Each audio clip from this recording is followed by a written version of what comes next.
Ողջույն 24-ի եթերում հետագիծն ես Նարեկ Գալստյան, այս բան ես հյուրընկալ եմ արդյունք ենք շարժման համակարգող Նարեկ Մալյանին, պարոն Մալյան ողջունում եմ։ Բարև ձեզ։ Եվ շատ շնորհակալ եմ հրավերս ընդունելու Ես եմ շնորհակալ հրավերին։ Պարոն Մալյան, տեսեք, մեր տեղեկությունների համաձայն մենք հրապարակել էինք երեք, որ փաստացի ամսի 28-ին Նիկոլ Փաշինյանը պատրաստվում է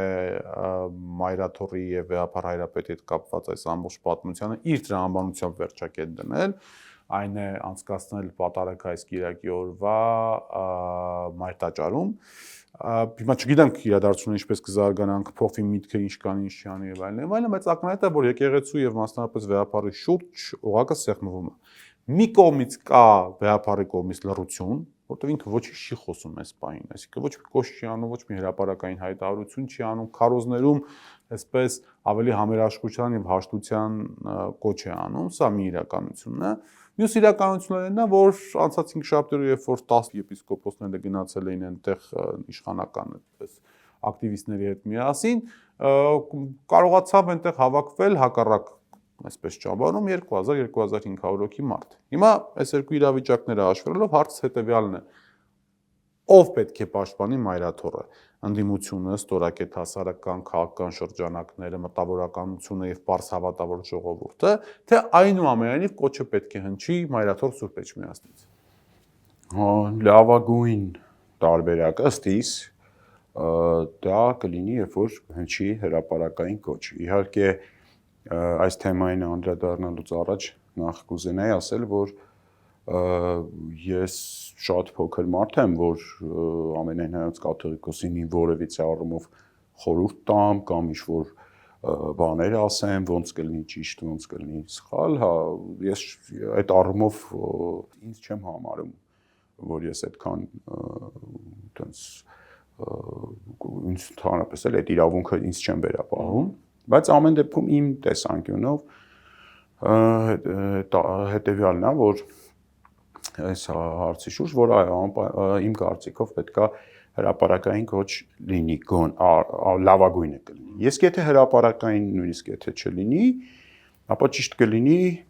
որ Վեհապարը ոչ հրապարակային ինչ-որ կոնսուլտացիա կամ ասեմ, թե խորհրդակցություն ասեմ, ինչ-որ քաղաքական ուժերի հետ, գոնե այն ուժերի, ովքեր որ իր տեսակետի, իր դիրքի պաշտպանության հիմքում են, իսկ ես հիշեցնեմ, որ դա շատ վաղուց է սկսվել, այս հալածանքները եկեղեցու նկատմամբ, կարելի ասել 2018 թվականի այդ հեղաշրջումից անմիջապես հենց միանգամից հետո սկսվեց նոր հայրապետ կոչեցած շարժումը։ Ոչ, դրանից առաջ իշխանափոխությունից անմիջապես հետո, որ Նիկոլ Փաշինյանը բազմեց վարչապետի աթոռին, երկու քայլ արեց հենց եկեղեցու դեմ, որը այդ պահին ուղղակի անհասկանալի էր, որովհետև խնդիր որպես այդպեսին չկար եկեղեցու հետ, նույնիսկ որոշ եկեղեցականներ այդ փուլում ողջունել էին հեղափոխությունը, փողոց այդ ցույցերի ժամանակ, հա, կային որոշ եկեղեցականներ հավատացել էին Նիկոլ Փաշինյանի լավ նպատակներին, խաբվել էին իհարկե վերջում պարզվեց, բայց ուզում ասեմ, այդպես խնդիր չկար, կոնֆլիկտ որպես այդպեսին գոյություն չուներ ամենասկզբում եւ Նիկոլ Փաշինյանը վարչապետ դառնալուց անմիջապես հետո բոլոր եպիսկոպոսներից հավաքեց դիվանագիտական անձնագրերը, իսկ դա շատ կարևոր ատրիբուտ էր, որովհետեւ եկեղեցին ոչ հայաստանյան չի, այլ համահայկական է եւ ընդգրկում է մեր ամբողջ մոլորակը, որտեղ մեր հայերը տարբեր իրադարձությունների արդյունքում սփռված են, այսինքն 10 միլիոն հայ եկեղեցիա, ոչ թե 3 միլիոն հայ, էլի, եւ այդ եպիսկոպոսները, ովքեր եկեղեցու բարձրագույն իշխանությունը ներկայացնում, իրանք ազատ տեղաշարժվելու աշխարհով մեկ խնդիր ունեին եւ դրանից զրկվեցին։ Հաջորդը որ զրկեց ամենայն հայոց կաթողիկոսին անվտանգության ծառայությունից, այսպես ասեմ, որը նույնիսկ սովետական միության ժամանակ, երբ որ չկար այդ պրոտոկոլը, բայց տրամադրվում էր, պաշտոնապես աթեիզմ էր։ Այո, եւ նույնիսկ պրոտոկոլ չկար, այդպիսի, որ այսինքն օրենսդրորեն ամրագրված չէր եկեղեցու բացառիկությունը սահմանադրության մեջ, այսինքն լիքը բան օրենքների առումով բացակայում էր, բայց նույն սովետական միության ժամանակ ամենայն հայոց կաթողիկոսին միշտ ուղեկցում էին։ Դրանից հետո հիշեցնեմ ազգային ժողովում դեռևս ոչ նիկոլական ազգային ժողովում նույնիսկ փորձ արվեց օրենքով ամրագրել անվտանգությունը վեհապարի Միրան Հակոբյանն էր այդ փորձի այդ օրենսդրական նախաձեռնության հեղինակը, ինչին քպեականները այդ ժամանակ օրինակ ասեմ Ալեն Սիմոնյանը հակադարձեց ամբիոնից, որ ամենայն հայոց վեհապարը բոլորի վեհապարն է եւ անվտանգության կարիք ամրագրված չունի։ Եվ ներողություն հիշում եմ, որ այդ օրենսդրական նախաձեռնությունը տապալվեց ոչ միայն ԿՊԱ-ականների ջանքերով, որովհետև այն ժամանակ ավելին ասեմ ոչ ԿՊԱ-ականների, ոչ թե ոչ միայն, այլ ոչ ԿՊԱ-ականների, հիմա դրան այդքան հետ իմ կարծիքով այն ժամանակ միգուցե այդքան չէր գիտակցված չէր այդ վտանգը, բայց այդ ժամանակ կային մարդիկ, հանձինս նույն ինձ ու էլի շատ մարդկանց, ովքեր որ ահազանգում էին։ Դրանից նոր հետո ստեղծվեց այդ նոր հայրապետ բան այդ շարժումը, դա ստացավ ավելի առարկական, բնույթ պարզվեց, որ կաթողիկոսին անվտանգությունը հանել են, որպեսզի ավելի խոցելի դարձնեն եւ այլ։ Ես այդ մասին հատ բոլոր եկեղեցու նկատմամբ հալածանքները բան եմ արել, թվագրել եմ եւ հրապարակել եմ։ Սա նորություն չի ըստ էության։ Հետո հայ եկեղեցու պատմությունը հանեցին, հետո հարկային հարցերում սկսեցին խոսել եւ այլն։ Շատ, հետո նույն Մայրաթորը, որ նկարը հիմա ձեր էկրաններին է, Մայրաթորի վերանորոգման ծախսերը պետությունը հրաժարվեց բարեգործական ծախսեր դա ձևակերպել, հա, այն դեպքում, երբ որ Սորոսի գրասենյակի ծախսերը գրանցված էր որպես բարեգործական, այսինքն եկեղեցու դեմ հալածանքները իրանք պարբերաբար սիստեմատիկ եւ բան բնույթ են կրել։ Ի սկզբանե բնույթ է, ոչ մի նոր բան այստեղ չկա, այստեղ ուղղակի ես ոնց հասկացա, ոնց արերևույթ տեսնում եմ, բան եղավ, երբ որ Շվեյցարիայում ամենայն հայոց կաթողիկոսը խոսեց Արցախի հիմնախնդրի հետ կապված, արցախցիների իրավունքներից եւ այլն, դա իմ տպավորությամբ շատ ծանր արձագանք ստացավ Ադրբեջանում եւ Թուրքիայում, որովհետեւ եւ դա ինձ թվում է նաև փոխանցվեց Նիկոլ Փաշինյանին, որ դու մի կողմից խոստանում ես, որ Արցախի հարցը կփակես, բայց հենա ձեր երկրից կիսապաշտոնական նման բաներ են։ Եվ այդտեղ, այսպես ասած, պուսկ տրվեց ամբողջ թափով եկեղեցու դեմ հալածանքներին, որը ի դեպ էլի ըստիս բավական երկար պլանավորվում էր։ Եվ իմ կարծիքով Նիկոլ Փաշինյանի անհաջողությունները եկեղեցու դեմ պայքարում կապված են նրա հետ, որ նա տվեց false start։ Ենթադրում եմ, որ այս պայքարը եկեղեցու դեմ իր պլանների մեջ մտնում էր կամ դեպի արդեն 26-ի ընտրությունների նախաշեմին կամ 26-ի ընտրություններից հետո, այսինքն այդ կտրվածքում պետք է էլի նույն հերթականությամբ, այսինքն քահանաներից մեկը պետքա գնար հմեկ, Պետրոսի մոտ ինչ-որ բաներ խոսար, քրեական գործեր հարուցվեին, նույն այդ ձերբակալությունների շարքերը լինեին այդ հաղորդումների հիման վրա եւ այլն, բայց դա այդ ուրիշ պարադիգմայի մեջ պետք է լիներ, ուրիշ իրավիճակում եւ ուրիշ բանով ժամանակային այդ քրոնոմետրաժով։ Եվ Նիկոլ Փաշինյանը իր սովորության համաձայն ընկնելով այդպես հիստերիկ նոպայի մեջ տվեց պուսկը եկեղեցու դեմ պայքարի եւ ժամանակի առումով, այսինքն երկարության առումով, սա մաշեցնող պայքար է,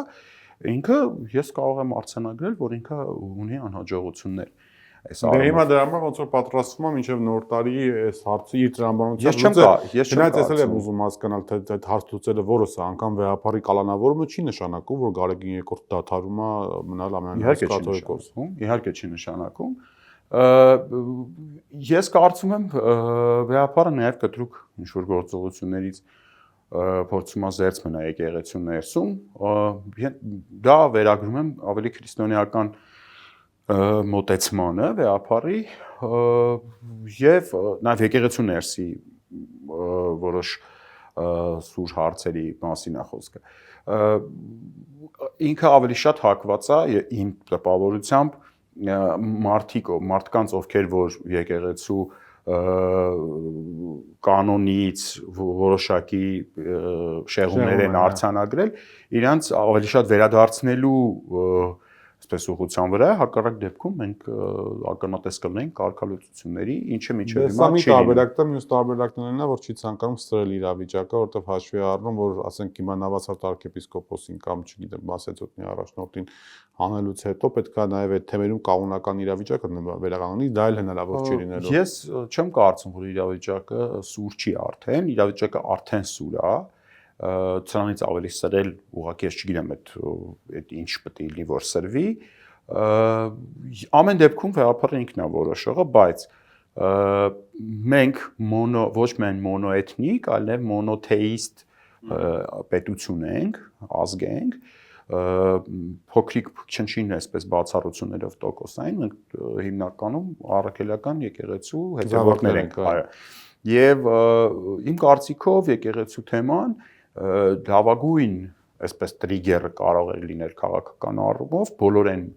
քաղաքական գործիչների համար, ովքեր նստած 5 տարի սպասում են ինչ-որ տրիգերի եւ անընդհատ այդ տրիգերը կլինի, տրիգերով մարդ կհանենք փողոց, տրիգերով, այսա լավագույն տրիգերն է։ Անկամ Արցախի ինքնելուց հետո որ չստացվեց ձեր կարծիքով այս թեմայով հնարավոր է։ Հա, որովհետեւ գիտեք,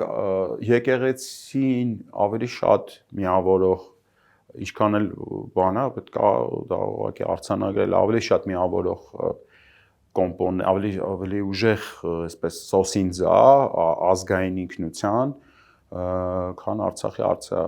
ցավոք սրտի կամ չգիտեմ ոնց ուզում եք դա ընդունեք, բայց դա տենց է։ Այսինքն Միացյալ Նահանգներում ապրող հայի համար, որ երբեք Արցախում չի եղել եւ Արցախի տեղը չգիտեր քարտեզում, Արցախը ուրիշ նշանակություն ուներ, միգուցե նաեւ ոչ այդքան կարեւոր։ Իսկ եկեղեցին ուրիշ, որովհետեւ արտասահմանում շատ լավ գիտեք դուք, որ հայապահպան դերակատարում իր վրա եկեղեցին ա վերցրել։ Այստեղ մի խնդրեմ կա, պարոն Մարյան, խնդրեմը գիտեք ինչումն է, որ երբ որ ի սկզբանե Նիկոլ Փաշինյանը սկսեց խոսել վեհապար հայրապետի իբր զավակ ունենալու կամ հոգևորականության ոչ սրբակենցաղության մասին եւ բազմաթիվ այդպիսի հայտարարություններ տեղ ունեցավ։ Այնտեղից ինքը սահուն անցում կատարեց, շատ սահուն, այսպես պլավնի, հա, անցում կատարեց դրան, որ ոչ թե հայ առաքելական եկեղեցին, այլ ընդհանրապես հայ առաքելական եկեղեցու առաջնորդը եւ իր մերձավոր շրջանները գտնվում են օտարի ազդեցության ներքո։ Ակնարկը մոտավորապես այնա, որ ճակերտներով ներողություն ես բառի համար, որ ռսի շպիոն են։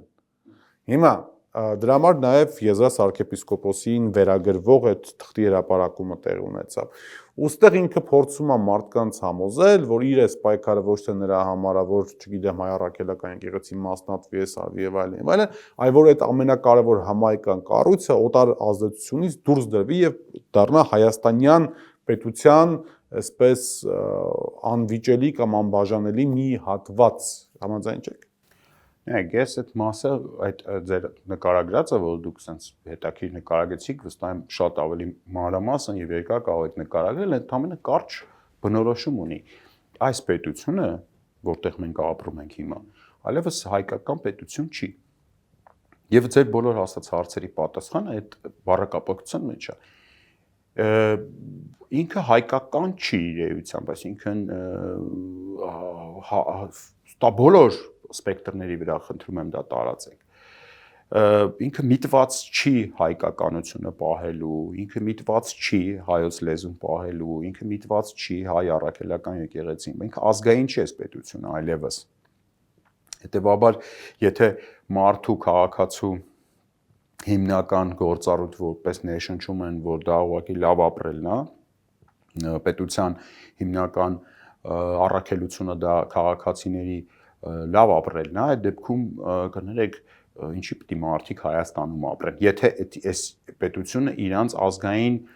պետությունը չի, հա, եթե լավ ապրելն է, գնանք Շվեյցարիա լավ կապրենք, էլի, մոտավորապես sense։ Կամ եթե լավ ապրելն ամենակնդիրով, ասում որ այս տարածքում Հայաստան պետությունն ամենալավ ապահովելու մեր պետության իմաստն է ամբողջությամբ կորում, գաղափարը ոչնչացվում է պետության։ Պետությունը, օրինակ, ազգային պետությունների օրինակներից մեկը Իսրայելն է, չէ՞, որը ունի իր ձերը, իր երազանքները, մոտ 70 տարվա չափ, եթե ոչ ավել 80 համարյա պատերազմների ու բաների մեջ ունի իր թշնամիները, որոնք իր ազգային նկարագրի դեմ են եւ այլն։ Մոտապես այս մոդելը կա։ Այսինքն նույն ձև կարող է Իսրայելում ասենք գար մի հատ ինչ-որ Նիկոլ Փաշինյան ասեր ես հեսա կլուծեմ Իսրայելա-Պաղեստինյան կոնֆլիկտը ու լուծեր այնպես ոնց որ լուծեց Արցախի հիմնախնդիրը։ Սովորաբար նայեք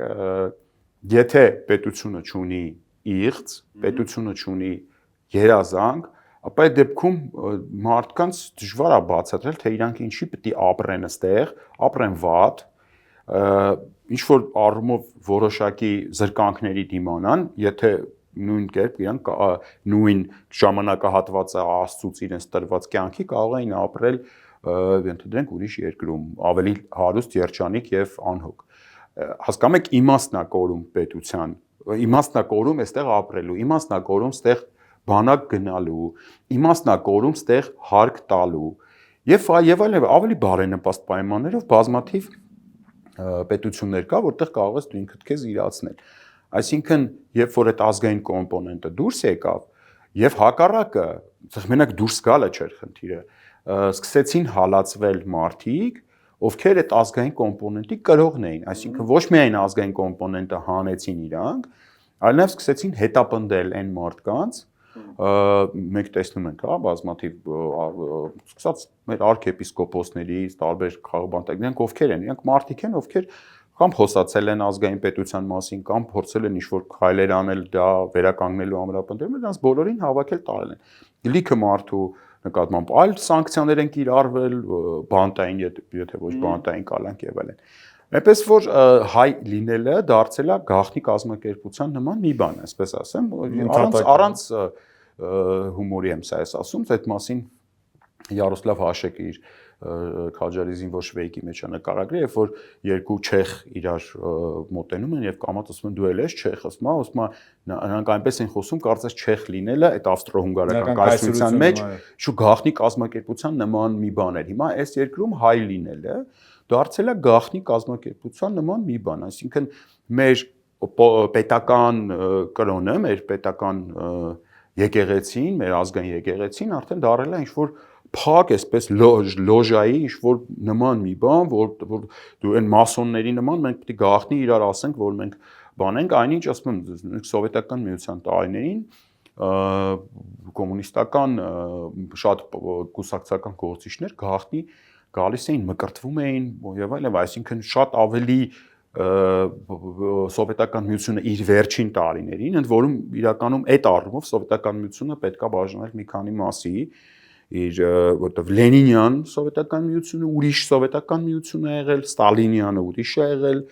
Խրուշչովյանը ուրիշ է եղել, Բրեժնևյանը եւ Գորբաչովյանը ուրիշ է։ Մեծ հայերենական պատերազմը եւ հետո էլ այո, Ստալինյանը այո, կարելի է դասակարգել նաեւ երկու մինչ պատերազմ, հետ պատերազմ եւ այլ եւ այլ։ Հետ պատերազմական ուզում ասեմ, այսպես սովետական միության 70 տարին մի բանով նայել, մի տեսանկյունով, այո, այդ ժամանակ սովետական միության 70 տարիների ընթացքում եղել են վայրենի հետապնդումներ հայ առաքելական եկեղեցուց, մինչև եկեղեցի պետություն շատ արդյունավետ համագործակցություն։ Այսինքն ես ճիշտ եմ հասկանում, որ ձեր տրամաբանությամբ կամ ձեր կարծիքով հայ առաքելական եկեղեցու շուրջ ընթացող զարգացումները կանխելը կամ դրանք չեզոքացնելը բացառապես քաղաքական խնդիրներ են եւ դրանք պետք է լուծվեն բացառապես քաղաքական դաշտում։ Իհարկե, պայքարը հայ առաքելական եկեղեցու դեմ բացառապես քաղաքական է։ Դա լիբերալ ֆաշիստական օրակարգի մի մաս է։ Ես նոր պատմեցի, որ սկզբից ոնց եկավ, ոնց եղավ։ Դուք հիշատակեցիք եկեղեցու դեմ հալածանքների մի հատվածը։ Նաև հիշատակենք, փոքրիկ հիշեցում եմ ուզում ձեզ անեմ, այս քաղաքական թեմա անցումից առաջ, Վեհափարի ամանորյա ուղերձի հետ կապված։ Անցած տարի որտեղ նախանցած տարվանից եղավ եւ խնդրեմ ձեզ առանց մանրամասների մեջ խորանալու ասեք ով էր այն մարդը որ այդ հարցը բարձրաձայնեց ով էր դուք եք ահա Ես իդեպ հիշացնեմ, այդ ժամանակ բանտում էի գտնվում, այսինքն ես բանտից աղաղակում էի իմ փաստաբանների միջոցով նաև ձեզ էի անհանգստացնում նոր տարվա գիշերը ամսի 31-ին երեկոյան ժամը 7-ին, երբ որ բոլորը բաստուրում էին կտրտում, որ հայրապետի ուղերձը չի ընչելու հմեկով։ Ինչ եմ ես ասում։ Հարցը բացառապես քաղաքական է, բացառապես որևէ կրոնական խնդիր չկա։ Ընդ որում կրոնական առումով խիստ կասկածելի է Նիկոլ Փաշինյանի կրոնական հայացքները։ Իմ տեղեկություններով այդ մարդը սկի մկրտվածել չի։ Եթե մկրտված է, թող այդ դեպքում ասի որտեղ է մկրտվել, որ հոգևորականն է իրան մկրտել կամ այդ մկրտության վկայականը դնի նայենք տենանք ով է մկրտել իրան։ 1 կրոնական առումով ինքը քննադատությունների չի դիմանում։ Այն ինչ որ անում է դավանաբանական առումով Նիկոլ Փաշինյանը, այդ սաղմոսները եսի մինչերը որ ինձ հիշեք ամենակարևոր խոսքը, որը աղանդավորների ուղիղ խոսքն է հոգևորության ժամանակ։ Ինձ պետք չի միջնորդ Աստծո հետ։ Դա մաքուր աղանդավորական հոսույթ է, երբ որ աղանդավորները դուրս են գալիս հոգևորության, առաջին այդ են ասում մարդուն։ Սա ասում է ձեզ մարդ, ով շատ խորությամբ իսլամից մինչև քրիստոնեական տարբեր ճյուղավորումներ ուսումնասիրել է աղանդների հետ էլ ուղիղ նաև տեսել եմ առնչություններ ունեցել եմ։ Հարցը, այս հարցը բացառապես քաղաքական է, այս հարցը հետևանք է Նիկոլ Փաշինյանի կառավարման, ինքը առանձին որպես վերցրած, ինքը խնդիր չի իրանից ներկայացնում։ Օրակարգը բերվել է բացառապես Նիկոլ Փաշինյանի ջանքերով, այսինքն Նիկոլ Փաշինյանը չհարցակվեր եկեղեցու վրա, եկեղեցին չէր պաշտպանվի եւ մարդիկ չէին գա մայրաթոր, այսինքն այդ չէր լինի, եթե Նիկոլ Փաշինյանը չնախաձեր, այսինքն սա ինիցիատիվան Նիկոլ Փաշինյանի ձեռքում, այդ ֆիքսեցինք, չէ։ Եվ հարցի լուծումը, արմատական լուծումը դա Նիկոլ Փաշինյանի հերացման ոչ թե մայրաթորում մարդկային բազմության կողմից պաշտպանելն է մայրաթորը, այլ օրվա իշխանության հեռանալն է։ Մայրաթորը պաշտպանելը դա կարող է լինի մի հատ ճակատամարտ։ Մի ճակատամարտ, իսկ մեզ պետքա որ մենք պատերազմը հաղթենք։ Իսկ մեզ պատերազմ են հայտարարել, հային հայտարարել են պատերազմ։ Հիմա հային խփում են եկեղեցով, հային խփում են լեզվով, կրթությամբ, տարբեր ուղղություններով հարվածում են հային, չէ՞։ Հիմա մենք մի ուղղությամբ կարանք ճակատամարտ տանք, ընդհանրենք այս բանին խոսում ենք եկեղեցու մասով։ Բայց մնացած մասերով ով պետք է այդ ճակատամարտերը։ Այսինքն մենք պետք է անդադ նստենք սպասենք, որ Նիկոլ Փաշինյանը ինչ կանի, հերթական իր հարցակումը որտեղ կգործի, մենք գնանք բոլորով հավաքվենք այդ նույն մարդկանցով, ընդ որում նույն մարդկանցով հավաքվենք, գնանք այդ տեղում մեր սատարումն ու բանը հայտնենք, սա չի կանգնելու երբեք, սա չի դադարելու, չի դանդաղելու, ինքը անընդհատ շարունակվելու այսպես պանառաստայոշի շատանալու է, ավելի վայրագ, ավելի լկտի հարցակումներ է լինելու բոլոր ուղղություններով, խոսքը մենակ եկեղեցու մասին չի։ Այդ դեպքում խնդիրը հետևյալն է։ Խնդիրը Նիկոլ Փաշինյանի հերացման օրակարգի մեջ է։ Նիկոլ Փաշինյանի օրակարգը մենք գիտենք, չէ՞, արդեն տեսնում ենք, սա կամ մեկը Հայաստանը, որ չգիտի Նիկոլ Փաշինյանը ինչ ասում։ Ինքը չէր թաքցնում, ինքը պարզ ասում է, ես հարձակվել եմ եկեղեցու վրա եւ այլն։ Իսկ մեր օրակարգը որն է, մեր, իմ, ձեր, այն մարդկանց, որ ուզում ենք խնդիրը ամբողջությամբ լուծենք ու տանենք առողջացման այս ամենի։ Բամալյան, հիմա մի իրավիճակ նկարագրեմ։ Դուք ինձ ասեք դրանից հետո լուծումները խնդրում եմ, հա։ Նիկոլ Փաշինյանը ունի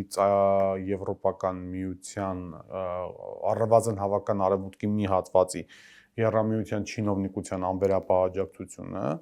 Կայա Կալասի հայտարարությունը մենք լսեցինք, թե ինչ մոլդովական սցենար, հայերը մեզ խնդրել են օգնել եւ այլն, այսինքն Փաշինյանը ունի արևմուտքի կողմից կանաչ լույս եւ դա նոր չի, բայց հիմա շատ ավելի այսպես բանա, յառի է, հա, յարկի գույնով է, ռեպրեսիաներ անցկացնելու եւ դա ինքը անում է հնարավորություն իրավունք առանց որևիցե խոչընդոտի։ Սա արտաքին քաղաքական առումով։ Ունի ընդհանրաբար Ադրբեջանի եւ Թուրքիայի կողմից աջակցություն, ունի այս պահին, որքան էլ խոսան KGB, MGB եւ այլն 5-րդ շարասյուն տարածաշրջանի մեկ այլ խաղացողի անտարբերություն ասեմ կամ անկարողություն ասեմ, խոսքս Ռուսաստանին է վերաբերվում, նույնը նաեւ կարելի է Իրանի պարագայում ասել, այսինքն թե եկեղեցին եւ թե փոփոխություններ ունեցող մարդիկ կանգնած են հսկայական մի հատ շատ այդպես մոնստր կոալիցիայի առաջ, ու դրա համար եմ ասում, այս ոդնիներով, այս մեկնարկային պայմաններում մենք խոսենք լուծումների մասին։ Դուք ասեցիք ու լավ ուղեցիք ձեզ, ասացիք, որ դա նոր չի, այդ աջակցությունը արևմուտքից, հա, կամ Հա, նոր չի, բայց հիմա ավելի բան է, եկեք կոնկրետացնենք ավելի։ Արևմուտքի աջակցությունը եղել է միշտ, դա հայտնի արդեն փաստ է, Սվիտարսկու մասին վերջին, այսպես կիսասկանդալային հայտարարություններ եղավ, չէ՞, հիշում եք։ Այսինքն 18 թվից ինքը արևմուտքի, հատկապես եվրոպական որոշ չինովնիկներ Բրուսելյան չինովնիկության, այսպես կարելի է աջակցություն ունի, չէ՞։ Դա ֆիքսեցինք։ Հիմա այս վերջին աջակցությունը ինչի մասին է, ինչին է ուղղված, ինչի համար են աջակցում Նիկոլին, որ process-ի համար են աջակցում։ Առաջիկա ընտրությունների մասին, չէ՞, այսինքն այս վերջի աջակցության կոչը, աջակցության տրանշը, այսպես ասած, ընտրությունների մասին է, չէ՞։ Հիմա դուք ասում եք, ինչ պետք է անենք մենք։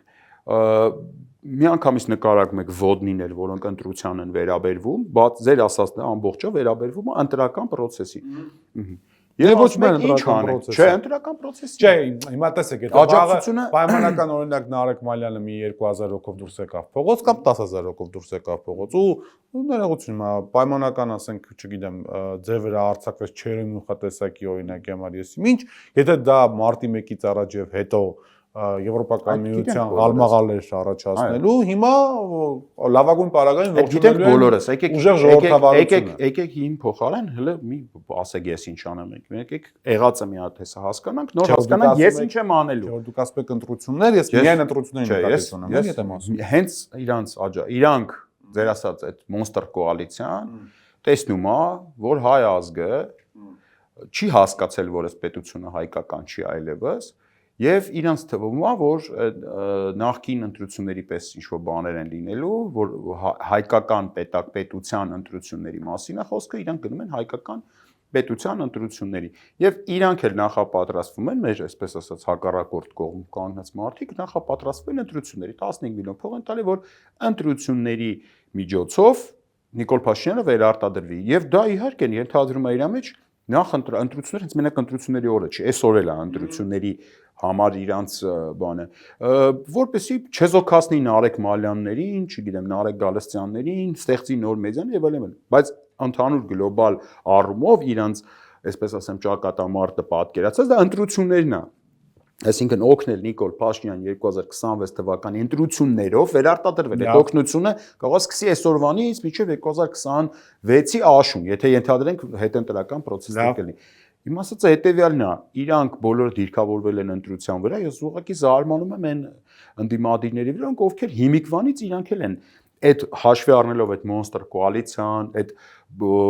ասպես ասած սուդյան առածախաղը ծախածավիճակով գնալ ընտրությունների սպասել արդեն 5 տարի սպասել, բայց բարձր կարող ենք այս մասին ասել, որ 5 տարի է մեր ընդդիմությունը սպասել է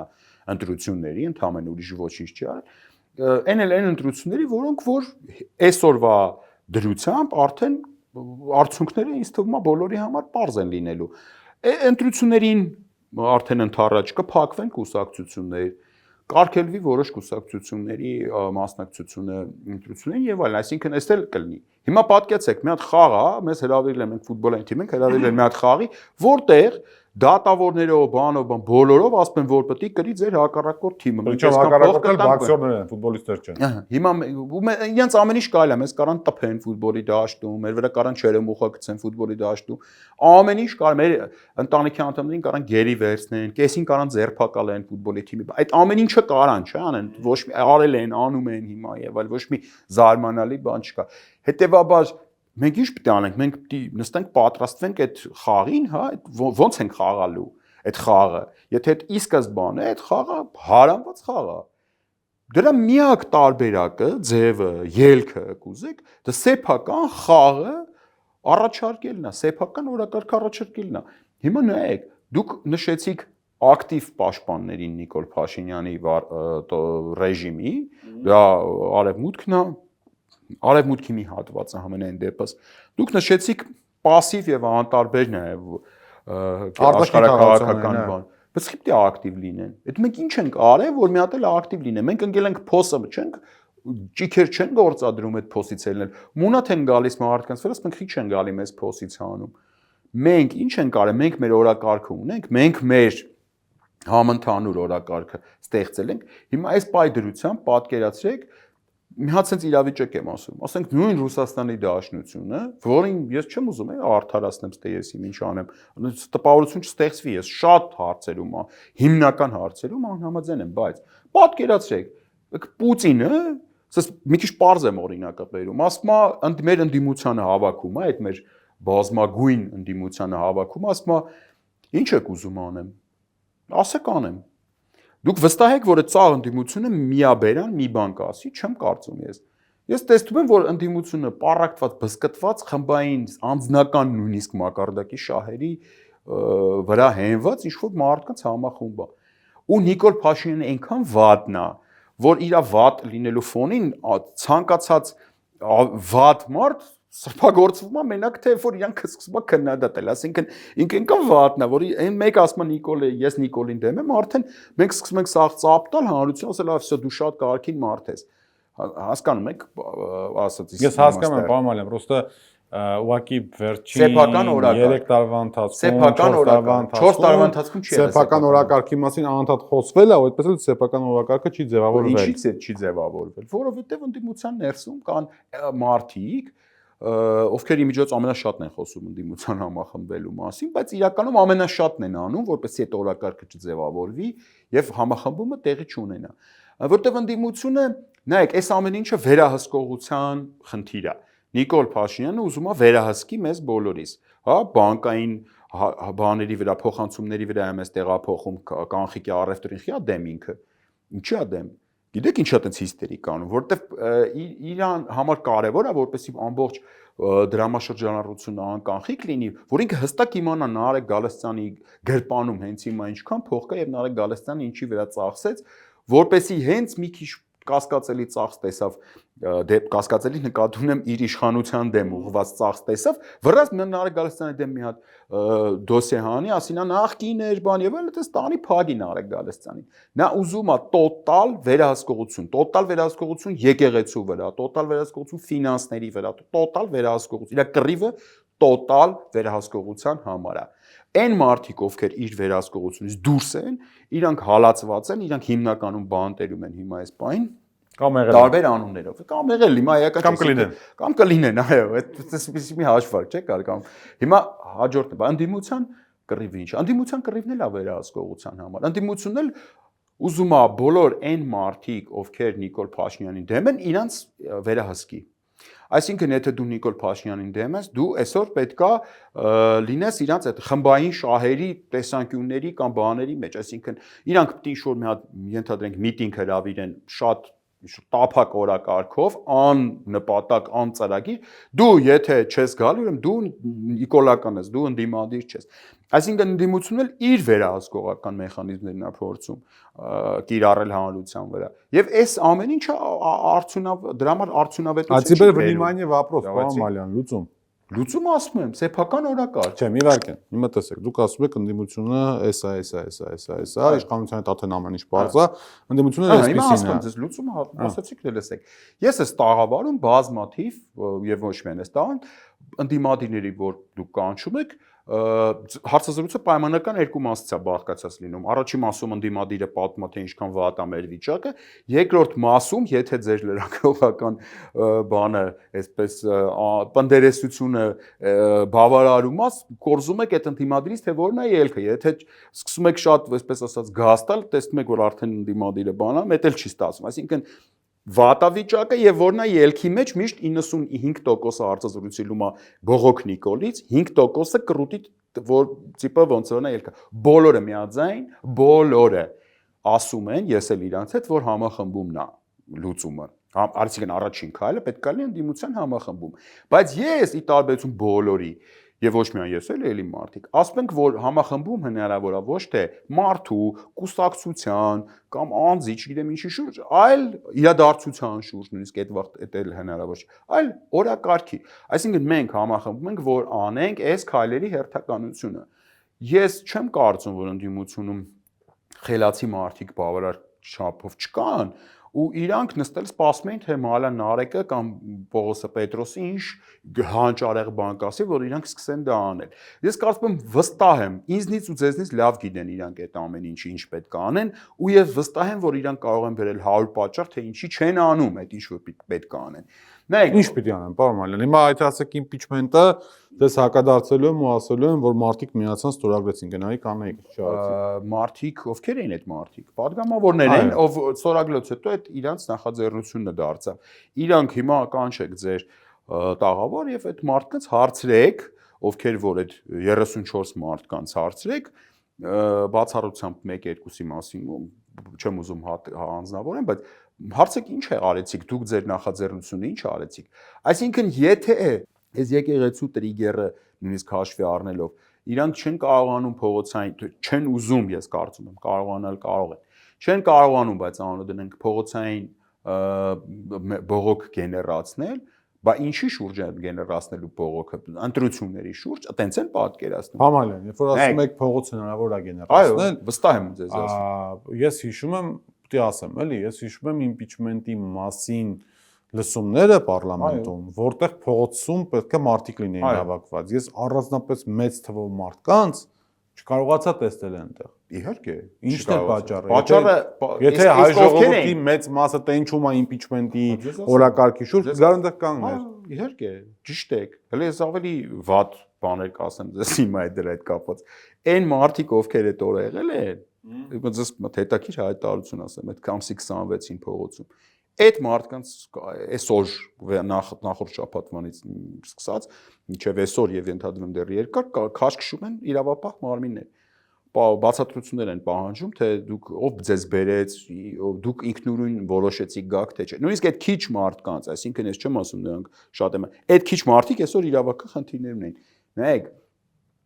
ամսի 26-ը ապոգեյը չէր impeachment-ի գործընթացի, հասկանում եք, ամսի 26-ին ուզում եմ հիշեցնեմ ձեզ վիճակը։ Այդ վիճակը, երբ որ Ռոբերտ Քոչյանի ցուցումով Հայաստան խմբակցությունը ուղղակի հրաժարվում էր ստորագրեր, այդ հրաժարվելու վրա էր այդ բանը լսումները։ Եվ դրանից հետո եղավ, այսինքն այդ լսումների արդյունքում եղավ այդ միացումը 4 ամիս անց ուշացումով նույնիսկ։ Այսինքն մարդիկ, ովքեր չեն հավատում այդ impeachment-ի գաղափարին կամ սրտանց շատ չեն հավատում, տեսնում են, որ ընդդիմությունը նույնիսկ այդ կարևոր հարցում միասնական չի։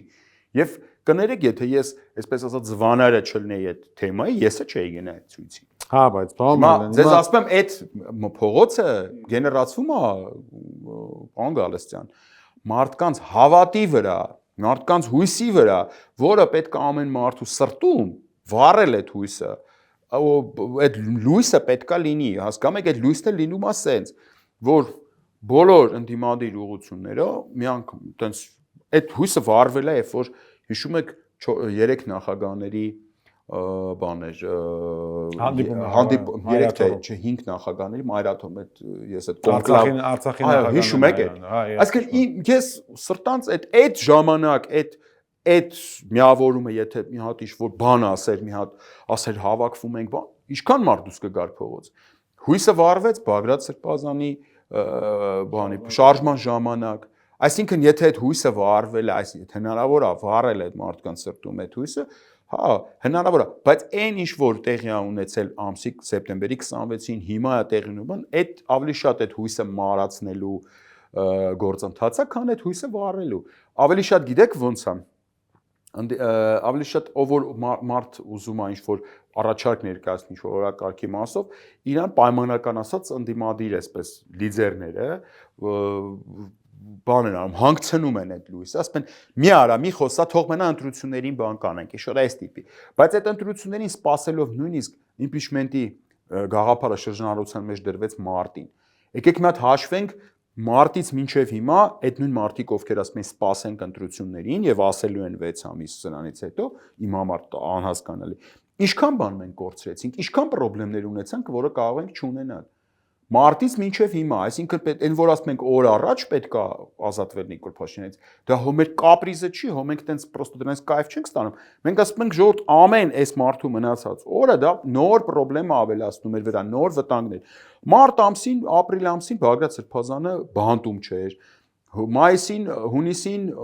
Միքայել Աճապահյանը բանտում չէր,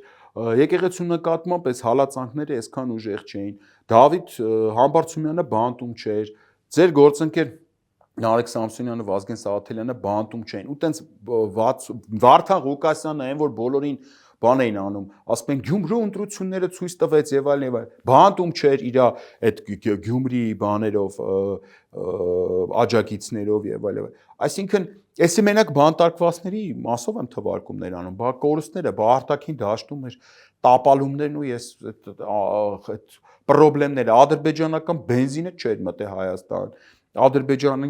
ցորենը չէր եկել Հայաստան, այսինքն լիքը պրոբլեմներ այդ հետաձգելու ինստիտուտը, գիտեք, այս ամեն ինչը նման է որ մի հատ տունը սովետի ժամանակ Մադոննա սերվիզ են ունենում ու միշտ ինչ-որ հետաձգում են դրա կիրառումը։ Հա, ասում են, «Էդի մարդ կգա նոր կդնենք թեմա», այդ մարդը տենց էլ չի գալի, այդ կիրառումն էլ տենց միշտ մնում է։ Շատ կարևոր բան ասեմ ձեզ, ով որ սպասում է, նա ուշանալու է։ Ով որ սպասում է, նա ուրիշի խաղն է խաղում։ Լավ, պարոն Մալյան, այս բան վերջին թեման որ կուզենայի խոսել ձեզ հետ, նաև այն հանգամանքն եմ հաշվի առնում, որ դուք եղել եք ոչ միայն իրավապահ համակառույցի աշխատակից, այլ նաև ինքնետ օպերատիվ գործունեությամբ եք զբաղվել, աշխատելով ռազմական ոստիկանությունում ժամանակին։ Այս թուղթը, որ հրապարակվեց, այս ագենտա եւ այլն, երկու հարց եմ ուզում տալ։ Սկսեմ առաջինից, պատասխան դուք խոսենք։ Որ պարագայում է նորմալ իրավապահ համակարգերի պարագայում նորմալ երկրների գործակալական թուղթ հրապարակվում։ Ու սկսեմ նրանախ ես օպերատիվ հետախուզական բաժնում եմ աշխատել, եթե ավելի կոնկրետ եք ուզում իմանալ, գործակալական բաժանմունքում եմ աշխատել։ Ռազմական ոստիկանություն։ Այո։ Դա գաղտնի բաժան։ Այսինքն ռևոնել ուներ գործակալական ցած։ Այսպես ձեր ասած ՕՀԲ-ի բաժանմունքներից մեկը գործակալական բաժանմունքն էր։ Ես աշխատել եմ գործակալական բաժանմունքում։ Այսինքն այդ անձնական գործեր, գործակալական գործեր, այդ ամեն ինչի նաև իմ կաբինետում, իմ սեյֆում է դրած եղել այդ ծանոթ եմ այդ գործերին անձամբ իմ աչքով տեսել եմ, անձամբ հավաքագրել եմ, լավ եթե տենց ավելի պարզ ուզում եք իմանալ։ Թե սովետական KGB-ի եւ թե ընդհանուր գործակալական ցանցի հետ աշխատանքը նույն ուղղակի իրավունք չունեմ այդ գաղտնի հրամանների համարները ասել, նույն գաղտնի հրամանով է կարգավորվում։ Այսինքն թե ոստիկանության պայմանական թե ԱԱԾ-ի, այդ գաղտնի, այո, նույն այդ գաղտնի հրամանն էլ մի քիչ ավելի հետաքրքիր ձեր համար բան ասեմ, իրանք 50-ականների գաղտնի հրամաններ են, որոնք անփոփոխ են մինչև հիմա։ Դրանտեղ ամեն ինչ նկարագրած է այդ գաղտնի հրամանով, թե Յավչնի կվարտիրաները, թե գործակալների տեսակները, գործակալների հետ աշխատանքի մեթոդաբանությունը եւ այլն։ Ովքեր հետաքրություն ներկայացնում են։ Այո, այդ ամեն ինչ նկարագրված է, շատ մանրամասների մեջ չխորենամ։ Այն թուղթը ինչ որ հրապարակվել է ԱԱԾ-ի կողմից, ինքը ոչ մի հրամանին չհամապատասխան չի։ Նախ սկսեմ նրանից, որ գործակալական գործը ըստ էության երկու մասից է բաղկացած լինում։ Գործակալի անձնական գործ, որը գերգաղտնի է, բացի հավաքագրողից ոչ մեկ, անգամ նախարարը, ոչ, ուզում նախագահը լինի, ուզում նախարարի կինը լինի, գալիս է ջան, ոչ մեկ իրավունք չունի այդ անձնական գործի հետ ծանոթանալ, ոչ մեկ։ Եվ գոյություն ունի, այսպես ասած, ռաբոչե դելը, որը շատ վատ ձևով հայերեն թարգմանել են բանվորական գործ, շատ վատ, հա, տենց ընչում, բայց տենց աշխատանքային գործ, այսինքն։ Այո, բայց մեր բաներում պաշտոնապես թարգմանված է բանվորական գործ, տենց է, որի մեջ տեղադրված է գործակալի ամբողջ գործունեությունը, ծածկանունով։ Այդ գործունեությանը կարա ծանոթանա օպերատիվ խումբը, օպերատիվ ղեկավարը եւ այլն, բայց ինքը չի իմանում ում մասին է խոսքը։ Ենթադրենք գործակալ Օմեգան հայտնի, հա, օրինակ, իր անձնական թերթիկը հիշում եք հրապարակվեց, հիշում եք։ Այդ անձնական թերթիկը ինչպես էր գրված։ Ձեռագրով։ Այո, ես ինչպես եղել։ Այնտեղ ոչ մի տպագիր տար, բան, բլանկ չէ, էլի որ լրացնես։ Դա պարտադիր պայման է, որ գործակալ հավաքագրման ժամանակ իր ձեռքով առանց որից է բլանկային համակարգի ինքը ես կինոներից տեսել եմ հստակ դայու согласие на сотрудничество հստակ տեքստությունը սխալ է տեսել, դա իրականում քիչ ուրիշ ձև է։ Կինոներում եմ տեսել։ Հա, դե կինոներում դեռ չի որ բան եմ։ Հստակ տեքստի բան գոյություն ունի, ձև ֆորմուլար գոյություն ունի, որը իր ձեռով պետքա գործակալը իր ձեռագրով ինքը ձեռագիր գրի։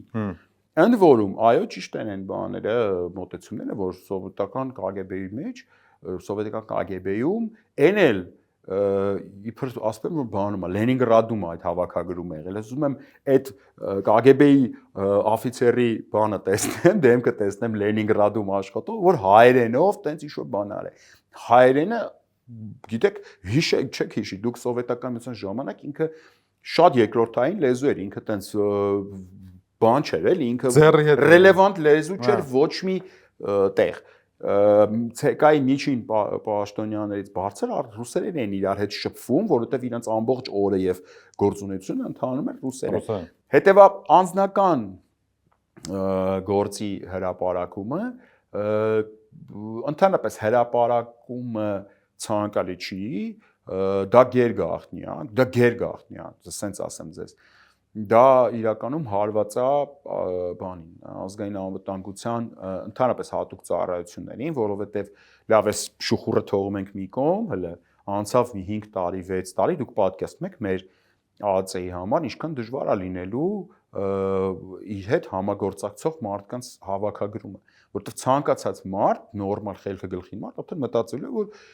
վաղը մյուս օրը կարա Նիկոլ գա, ինչ-որ միտից, ու իր համագործակցությունը ԱԱՑ-ի կամ KGB-ի հետ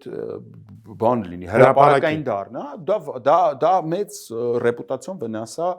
Այսինքն դուք ավելի հակված եք, որ ինքը ֆեյքային բան է։ Հակված չեմ, ես այտենց հավաքագրում չի, բլանկային հավաքագրում չի լինում, դա բացառվում է։ Հետո նաև խոսակցություն կար 90-ականների սկզբին Ռուսաստանը տարել է Հայաստանից այդ 90-ականների սկզբին չի տարել, 86 թվականին, 86 Ղարաբաղի շարժումից առաջ նույնիսկ։ Եվ ոչ միայն Հայաստանի, նաև Ադրբեջանի, եթե չեմ սխալվում, նաև Վրաստանի, այդ գոնե 3 հանրապետությունների մասով հստակ գիտեմ, բոլոր իրանց այդ արխիվները տեղափոխվել է Մոսկվա։ Ռոստով էին ասում, տեղափոխվել է Ռուսաստանի Դաշնություն։ Հետևաբար Հայաստանի ԱԱՑ-ի արխիվում չեմ կարծում, որ կան նման ինչ-որ թղթեր, հատկապես էլ եմ ասում, այդ թուղթը տենց դեք դա ավելի շատ տեղեկանքի նման էր։ Ես դեմ որ տեղեկանք է տալի ԱԱՑ-ն, որ այս ինչը բան, տենց քանց թե հավաքագրման թղթի նման էր։ Եվ հետո գիտեք, մի հատ դուք չեք հիշի տարիք հետ կապված, բայց ես նաև ինչ-որ առումով առնչվել եմ, տեսել եմ այդ ամեն ինչի իմ աչքով, չկար մի մարդ սովետական միությունում, ով KGB-ին կարող էր հակադրվել։ Բոլոր այն մարդիկ, ովքեր այս կամ այն կերպ կարող էին փորձել էին հակադրվել KGB-ին, դրանք այսպես կոչված անկախականներ են, որոնք անցել էին այդ բանտերով, ճամբարներով, բաներով, այսինքն կարելի է ասել սիրուն զտել այն մարդիկ, ովքեր որ ճամբարներով, բանտերով չէին անցել, իրանցից ցանկացածը պոտենցիալ կարար հանգիստ համագործակցել KGB-ի հետ, այն բարձ պատճառով նախ որ դա իր սեփական երկրի ծառայությունն է, երկրորդ հարցս դա էր, պարոն Եվ հաջորդը այն էր, որ KGB-ն այն կառույցներ, որը ուներ շատ լայն եւ բան գործարքներ, ասենք ասեմ ձեզ, ես օրինակ հանգստացել եմ օրինակ KGB-ի հանգստյան տանը, ասենք Սևանում, Լազուրում, ասենք ասեմ, որտեղ տեսել եմ, շփվել եմ այդ KGB-շնիկների հետ եւ այլն, տեսել եմ այդ ամեն ինչ։ Եվ հետո գիտեք, KGB-ն այսօրվա սրանք չեն պատկերացնում KGB-ն ինքը ինչ կառույց է։ KGB-ի կառուցվածքի մեջ գոյություն ուներ, իմիջիալոց ես ասեմ, դեզինֆորմացիայի բաժին գոյություն ուներ։ Իդեպ դեզինֆորմացիայի բաժնում շատ իրենց KGB-ի մասին է խոսքը, բավական հետաքրքիր կարիերա է արել բանը Զաքարյան Ռաֆիկը մինչ Նիկոլական Հայաստանի 6-րդ վարչության պետն էր, գեներալ։ Ինքը աշխատել է KGB-ի դեզինֆորմացիայի բաժնում։ Այդ KGB-ի բաժինների համար հատուկ դասագրքեր էին հրատարակվում, ասենք 6-7 օրինակով, օրինակ եմ ասում։ KGB-ն ուներ գաղտնի գերադարան, միջոց ոստիկանությունն էլ ուներ ժամանակին, հիմա չգիտեմ ունեն թե չէ։ Այսինքն այդտեղ այդ ամեն ինչ իրանք տենց պրոստը տենց այն որ իրանք իրանց լսածով են պատկերացնում, բայց դից մի հատ մեծ իմպերիա էր, ինքը պետության ներսում մեծ պետություն էր, որը այդ հիմնական պետության անվտանգությունն էր ապահովում եւ մի բան ասեմ ձեզ, դուք պատկերացնում եք սովետական տարիներին հոգեվորական լինելու վտանգները, հատկապես երբ որ դու սովետական միության տարածքում ես աշխատելու դա բան է շատ այսպես ասեմ պրոբլեմատիկ բան ու դու չես կարող հակադրվել չես կարող այսինքն ես օրինակ ուզում եմ հասկանալ կարող են ենթադրել կամ պարզ է չէ՞ որ օրինակ այդ օրի վեհապար հայրապետը Վազգեն առաջինը ուզեր կամ չուզեր սովետական հատուկ ծառայությունը պետք է շփվեր Վազգեն առաջինը դիսիդենտ չէր Վազգեն առաջինը ինքը կաթողիկոս եղավ սովետական միության ուրիշ ժամանակահատվածում քան երբ որ Խորեն Մուրադբեկյանը որին սպանեցին Խորեն Մուրադբեկյանը վայրի բոլշևիկ ռազմական կոմունիզմ տրաստի տերոր եւ այլն այդ ժամանակահատվածում էր որտեղ խնդիրներ կար որ պետությունը շատ վայրի եւ ապօրին եւ անօրինական համարյա այսօրվա անօրինականությունի պես միջամտում է դուք մենակ Խորեն Մուրադբեկյանին գիտեք վարդապետներ կան, որոնց գնացքի տակ են գցել, վարդապետներ կան, եպիսկոպոսներ կան, որոնք անհետ կորել են, այսինքն գիշերը իրենց եկալը վերցե տալ են։ Դեղ մի հատ գիրք կա, խորհուրդ կտամ վերցնեք կարդաք հայ առաքելական եկեղեցին բոլշևիկյան ռեպրեսիաների տարիներին, որտեղ բաներ կա, որ առանց ուղակի հուզվելու անհնար է կարդալ Սիբիրից Քահանայի նամակը Խորեն Մուրադբեկյան կաթողիկոսին, ընդ որում դա հասնում այն ժամանակ, երբ որ Խորեն Մուրադբեկյանը արդեն սպանված է լինում, որտեղ քահանան 10 ռուբլի է խնդրում, որպեսզի իր մյուս քահանային ում հետ ինքը ակսորված է, կարողանա թաղի, որտեղ թաղման համար 10 ռուբլի փող են ուզում եւ չի կարողանում այնտեղ հայթայթ այդ մի քահանան մահացած ալում այդ նամակը գալիս հասնում է եկեղեցին այն ժամանակ երբ որ Խորեն Մուրադբեկյանի վարկավորությունն ալնում այո այսինքն այդ վայրի մասը եթե թողում ենք մենք տեսել ենք պետություն եկեղեցի շատ սերտ համագործակցություն երկրորդ համաշխարհային հայրենական պատերազմի տարիներին չէ այո իհարկե ընդ որում ռուս ուղղափառ եկեղեցին ինքը թույլ տվեց հենց այդ ժամանակ այո դրանից հետո ահագին դզվեցին այսպես լավացան պետություն եկեղեցի հարաբերությունները ինձ թվում է սովետական իշխանությունը որոշակիորեն իր դիրքերից նաև զիջումներ արեց դեպի եկեղեցի, տենց ծայրահեղ չէին պայքարում։ Նույն Տեր Վրթանեսը առողջություն իրեն, որ բան հիմա սրտի ստենդափ մի օր կանչեք Տեր Վրթանեսին, թող ինքը դա պատմի Օձունում եկեղեցականների նկատմամբ սովետական առաջին տարիներին հալածանքները, այդ էլ առանց հուզմունքի անհնար է լսել։ Ոնց է քահանան 4 քահանաներից 2-ը ստիպված հրաժարվում են հոգևոր կարգից Այն մեկը ինֆարկտից սրտից եթե չեմ սխալվում Վրթանես ավելի լավ կպատմի բանից մահանում է մյուսը կույր է լինում եւ այդ պիոներներին ամեն անգամ բերում են այդ քահանայի տանդեմը որ ծաղրեն այդ քահանային որպես բան իմպերիալիզմի եսիմիշ բան այդ պիոներների մեջ իր թորն է լինում այդ մարդը ծանր ապրումներից մանում է հենց մի օր կանչեք Վրթանեսին ինքը շատ հետաքրքիր պատմում է լավ բարեկամն առողջություններ ամեն ինչը շնորհակալ եմ շատ ես եմ շնորհակալ հետաքրքիր զրույցի համար վերջին հատվածում հատկապես իսկապես երբ որ խոսում էիք տեղ ունեցածի մասին ես մի տեսակ մտածում էի թե ինչա տեղի ունենալու եւ ինչպիսի պատկերներ ենք մենք դեռ տեսնելու որոնք կարելի է զուգահեռներ անցկացնել 30-ական, 20-ական, 30-ականներին տեղ ունեցածի ու 21-րդ դարին հարիր երևույթներով տեղ ունեցածի միջև, էլի, այսինքն վերջնարդյունքը գրեթե նույնն է լինում եկեղեցու նշանակության այսպես ոչնչացումը։ Եվ այսպես իմ հյուրներ Արթուր ենք շարժման համակարգող Նարեկ Մալյանը, մենք կհանդիպենք մնացեք խաղաղությամբ։